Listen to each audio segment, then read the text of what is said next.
is now going to listen to Biden. Biden now has the final word on what you should do if someone is protesting peacefully. Biden, the same guy who in the summer of 2020 decided that he would allow people to burn down, streets and businesses and create all kinds of problems. Okay, obviously, as many have acknowledged, there's a bit of a problem with that. Joe Biden was not president in 2020. Now, that is a fact that I guess we can't expect Jeanine Pirro to be familiar with since it hasn't yet been printed on the label of a bottle of Pinot Grigio. But it is kind of seemingly important that he had no ability to stop it. And by the way, let's say that she backtracks and says, okay, I misspoke. What I meant was that he was supportive of it. Was Joe Biden marching like in downtown LA? Who thinks that Joe Biden was supportive of those protests? Absolutely madness, Dan.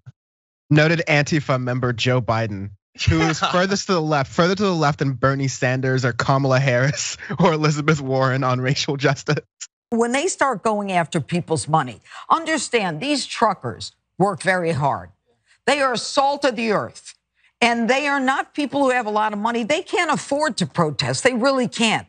But they're all about freedom. They're the heroes that we loved when we needed all of those things delivered to us. Yep. Now you're marginalizing them. Now you're really teeing them off. They haven't done anything. There isn't any kind of problem other than then maybe somebody had a flag. Well, that's going to happen in any group. But I think that this is going to get worse before it gets better.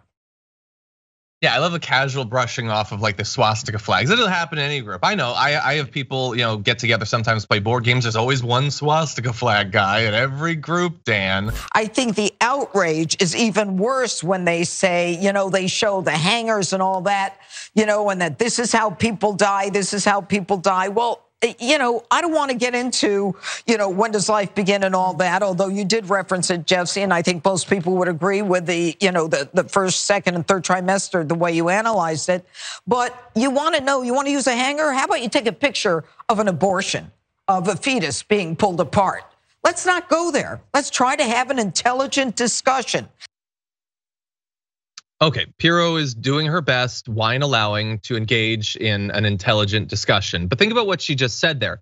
She said in response to, as we were talking about earlier on the show in a different clip, that there's imagery of coat hangers that are used at some of these protests. Obviously a reminder of the fact that you cannot in practice get rid of abortion. You can only make it illegal, and thus something that has to happen outside of the law, which is inherently more dangerous, which will result in people dying. So she doesn't like that.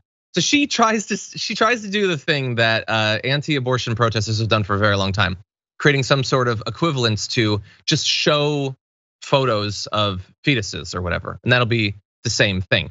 Now, of course, she is missing that one is a substantive reminder and the other is pure imagery. But also, we have been doing that for decades, Jeanine Pirro. People like you have been trying to use images like that to get people to accept these insane restrictions on people's autonomy and freedom. How has that worked out for you? Would you like to look at a poll? Has that been persuasive to people? I went to UT Austin. I couldn't walk on the outside of the campus without some whack jobs yelling Bible quotes with big signs that have fetuses on them. I remain committed to people's reproductive freedom. The fact that Ethan Crumbley can be given a gun by his family, bring it to a school, exhibit all of these warning signs, and then commit this horrendous attack is very concerning. And there's a lot of steps along the way where something could have been done.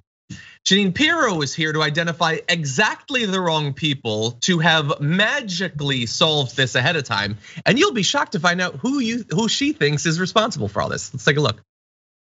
Then there's Oxford, Michigan, with Ethan Crumbley, who shot and killed 4 students and injured 7 others, including a teacher. For no reason, because liberal school personnel should have known Crumbley had a gun, or at least had access to one, but never bothered to ask. The very reason they told his parents to come to class instead of suspending him immediately, and then they let him go right back into class. She is a former judge and her brain is fried rice. Like it's just a mess in there. That is an insult to fried rice. Yeah. John Iadarola. In fact, leave rice out of this. It's food. it's bad as a brain. By the way, it's on my mind because I had some absolutely delicious fried rice last night. But anyway, I was trying to mix it up from tapioca pudding. So both for food and for analogies. Anyway, okay, so someone is probably to blame, right? Probably more than one person. Perhaps we could make a pie graph of where the responsibility lies.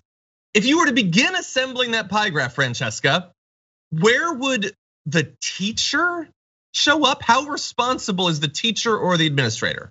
But you can't follow a conservative's point to its natural conclusion, John. You just look through it through like a very small pinhole, and you in your gnat brain, you're just like, yes, liberal teachers, and then you forget.